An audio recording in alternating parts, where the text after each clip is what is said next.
If all you knew about Charlotte, North Carolina was what you learned on national TV from places like CNN, MSNBC, PBS, NPR, CBS, ABC, you know who I'm talking about, then you would know Charlotte was a hotbed of white racism, where white people are always keeping black people down.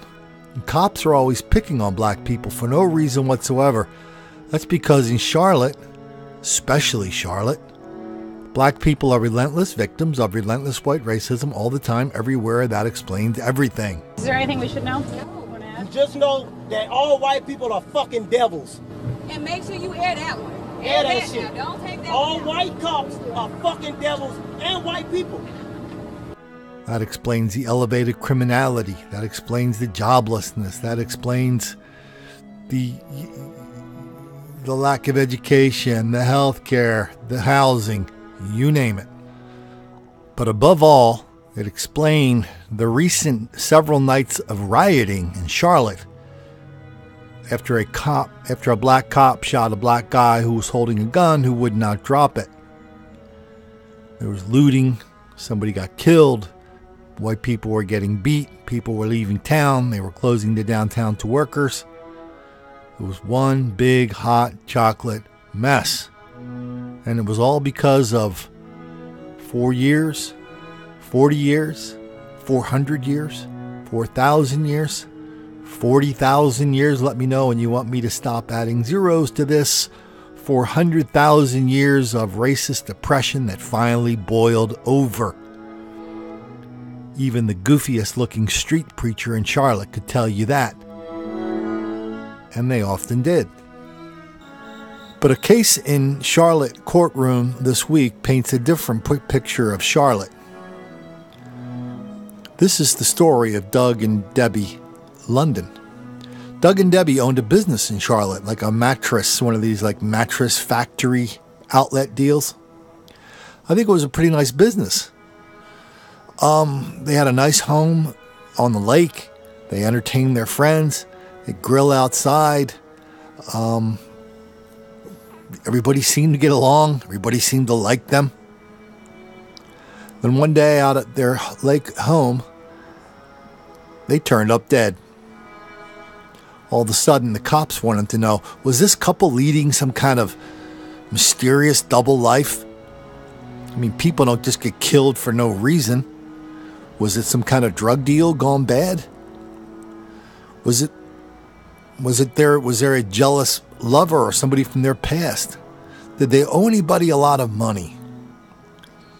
Was it a murder-suicide? No, it wasn't any of those things. This is Charlotte.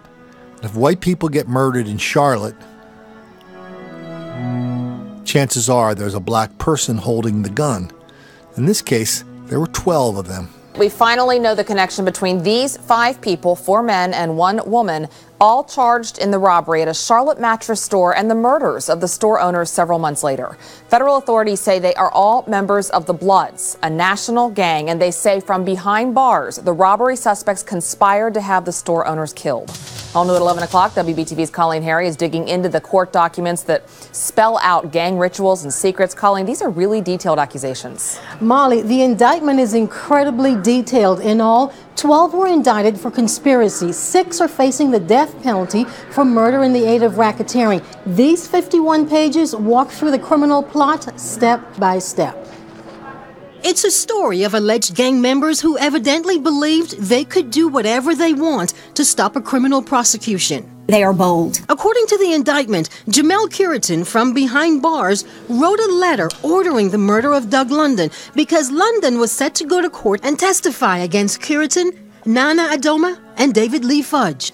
Police say last May, the 3 tried to rob the London's mattress warehouse in Charlotte. They say Curitin fired a shot. Doug London was there working and fired back, hitting Curitin and sending him to the hospital. Federal prosecutors say after police arrested them, members of the United Blood Nation began to conspire and plan London's murder.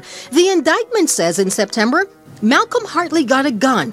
Later that month, Breonna Johnson allegedly joined Fudge and Hartley in a gang meeting to discuss her membership and her duty to drive Hartley to commit shootings. Tonight, Johnson's mother told me she seriously doubts her daughter was trying to be initiated into that gang. She said Johnson really liked Hartley and wanted to be cool and got caught up. But the next month, the indictment says Johnson went through with the plan, driving Hartley to the London's Lake Wiley home, where prosecutors say he murdered the couple. Hartley and Johnson then returned here to the Charlotte area, where they began to dispose of evidence related to the murders. But when the gang allegedly murdered a witness to beat the criminal justice system, it brought the wrath of the federal government. You're not just attacking those two people, you're attacking the rule of law itself.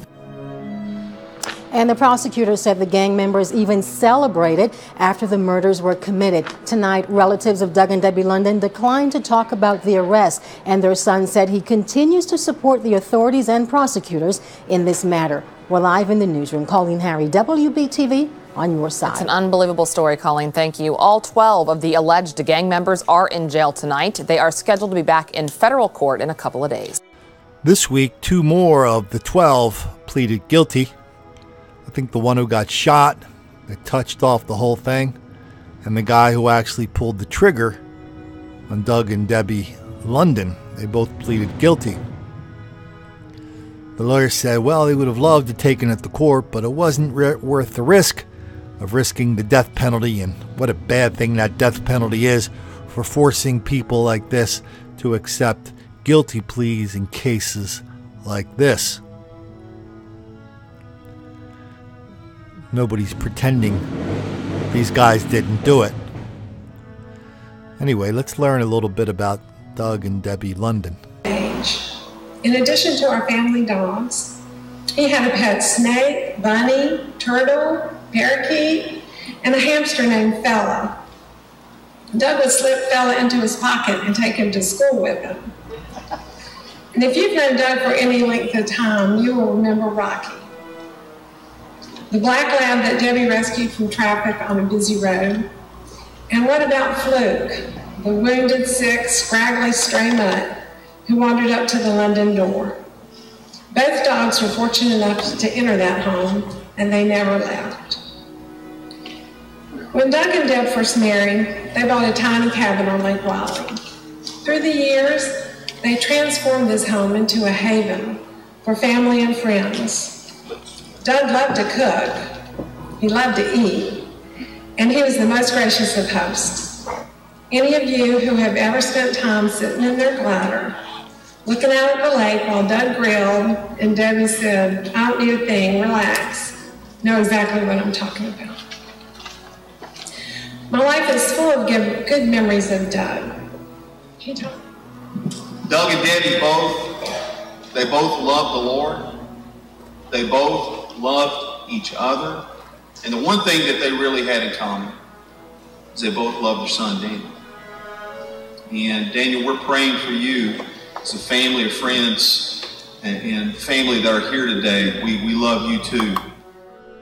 So now all we are left with is just 2 more white people, victims of more black on white violence and criminality that is wildly out of proportion.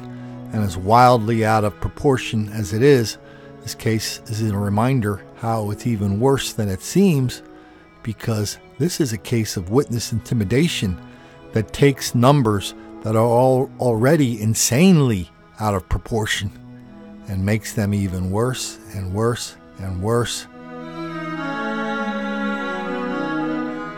until some people in Charlotte are either moving out of town or just learning how to live with the fact that they just can't make the black kids angry.